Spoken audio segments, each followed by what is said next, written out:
പ്രധാനമന്ത്രിയെ അധിക്ഷേപിച്ച SFI തിരുവനന്തപുരം വെള്ളായണി കാർഷിക college ക്യാമ്പസിലാണ് പ്രധാനമന്ത്രിയെ അധിക്ഷേപിച്ചിട്ടുള്ള ഫ്ലെക്സുകൾ വെച്ചത്. നീറ്റ് പരീക്ഷാ സമരവുമായി ബന്ധപ്പെടുത്തിയാണ് പോസ്റ്റർ. NGO സംഘ് ഡീനിന് പരാതി നൽകിയിട്ടും നടപടിയില്ല.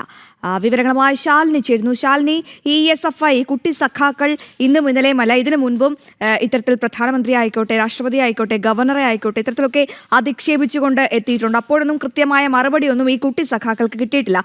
ഇപ്പോൾ വെള്ളായണിയിൽ ഈ SFI ഇത്തരത്തിൽ വളരെ മോശമായ രീതിയിലാണ് പ്രധാനമന്ത്രിയെ അധിക്ഷേപിച്ചിരിക്കുന്നത്.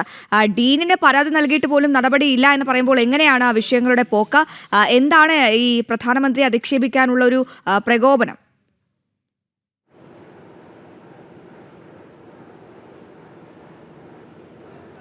അശ്വതി, ഇപ്പം എന്തായാലും വാർത്ത ഫലം കണ്ടിരിക്കുന്നു എന്ന് വേണം നമുക്ക് പറയാൻ. അല്പസമയം മുമ്പ്, അതായത് നമ്മൾ ഈ ബ്രേക്കിംഗ് വാർത്ത കൊടുത്തതിന് തൊട്ടു പിന്നാലെ തന്നെ ഈ ഫ്ലെക്സ് ബോർഡ് അവിടുന്ന് നീക്കം ചെയ്തിട്ടുണ്ട് എന്നുള്ളതാണ്. ഭയന്നിട്ടാണോ അതോ നടപടികൾ നേരിടേണ്ടതായി വരുമെന്ന് ചിന്തിച്ചുകൊണ്ടാണോ എന്നറിയില്ല. എന്തായാലും ഡീനിൻ്റെ ഭാഗത്തു നിന്ന് അത്തരത്തിലൊരു നടപടി ഇപ്പോൾ ഉണ്ടായിട്ടുണ്ട് എന്നുള്ളതാണ് നമുക്ക് മനസ്സിലാക്കാൻ സാധിക്കുന്നത്. ഒരാഴ്ച മുൻപാണ് തിരുവനന്തപുരത്ത് ഫൈനാൻസ് കോളേജിന് മുൻപിൽ ഇതേപോലെ തന്നെ പ്രധാനമന്ത്രിയെയും ഒപ്പം തന്നെ ഭരണസമിതിയും ഒക്കെ അധിക്ഷേപിക്കുന്ന രീതിയിൽ ഫ്ലെക്സ് ബോർഡുകൾ ഉയർന്നത്. അന്ന് SFI ആയിരുന്നു. അന്ന് പ്രതികരിക്കാനെന്ന് പ്രിൻസിപ്പൽ തയ്യാറായിരുന്നില്ല. പിന്നീട് അത് വലിയ വിവാദവും ഒപ്പം തന്നെ പോലീസിലേക്ക് പരാതിയും ഒക്കെ ആയിരുന്നു. ഇതിന് പിന്നാലെയാണ് ഇപ്പോൾ തലസ്ഥാനത്ത് വീണ്ടും വെള്ളായണി കാർഷിക കോളേജ് ക്യാമ്പസിന് ഉള്ളിൽ ഇത്തരത്തിൽ ഫ്ലെക്സ് ബോർഡുകൾ ഉയർന്നത്. അതിൽ പറയുന്ന വാചകം എന്നുള്ളത്, എൻ്റെ പാട് നീറ്റിനേക്കാൾ കുറച്ചേ ചോരുന്നുള്ളൂ എന്നുള്ളതാണ്. പ്രധാനമന്ത്രിയുടെ ചിത്രം വരച്ചുകൊണ്ട്, അതും പ്രധാനമന്ത്രിയുടെ ചിത്രം എന്ന് പറയുമ്പോൾ ആ ചിത്രത്തിൻ്റെ മുഖം വിരൂപമാക്കിക്കൊണ്ടാണ് ആ ചിത്രം വരച്ചു വെച്ചിരിക്കുന്നത്. അങ്ങനെ ഒരു പരാമർശമാണ് അതിലുള്ളത്. മറ്റൊന്ന്, ഒരു കോമാളിയെ തിരഞ്ഞെടുത്താൽ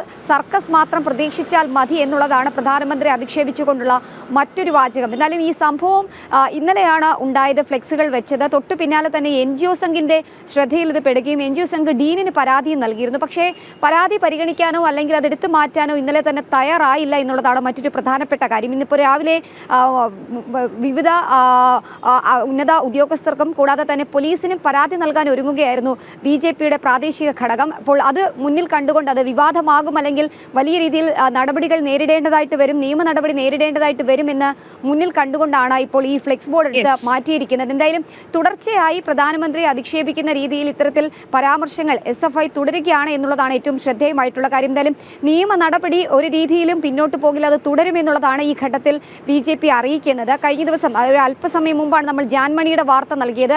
ഇതിന് സമാനമായ രീതിയിലാണ് ഇപ്പോൾ ഫ്ലെക്സുകൾ ഉയർത്തിക്കൊണ്ടുള്ള SFIയുടെ ഇത്തരത്തിലുള്ള കാടത്തം കാണിക്കുന്നത്. അത് എന്തായാലും പ്രധാനമന്ത്രിയുടെ ഓഫീസിനെ അടക്കം അറിയിക്കാൻ ഒരുങ്ങുകയാണ് BJP നേതൃത്വം. അതേസമയം തന്നെ ഭയന്നുകൊണ്ട് ഇപ്പോൾ ഈ ഒരു ഫ്ലെക്സ് ബോർഡ് കോളേജ് ക്യാമ്പസിനുള്ളിൽ നിന്നും നീക്കം ചെയ്തിരിക്കുകയുമാണ്. അശ്വതി, കൃഷ്ണരാജ്. ശരി ശാലിനി, വിവരങ്ങൾ വ്യക്തമാണ്. എന്തായാലും കുട്ടി സഖാക്കൾക്ക് കുരുക്ക് മുറുകുമെന്നുള്ള കാര്യം വ്യക്തമാണ്.